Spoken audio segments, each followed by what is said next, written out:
আরে বাবারে কত ছোট। এই ধীরে ধীরে চলো বাবু।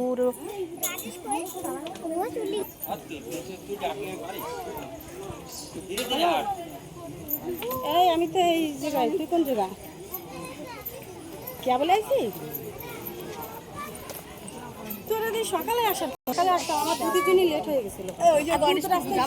না আগে তো জানলে আমি আরো সকালে চলে আসতাম। হ্যাঁ বাবারে পায়টাই এই যে সামনে যে দেখলাম দিন সেটা আমার আগে মনে হয় পুজো দেওয়া হয়ে গেছে।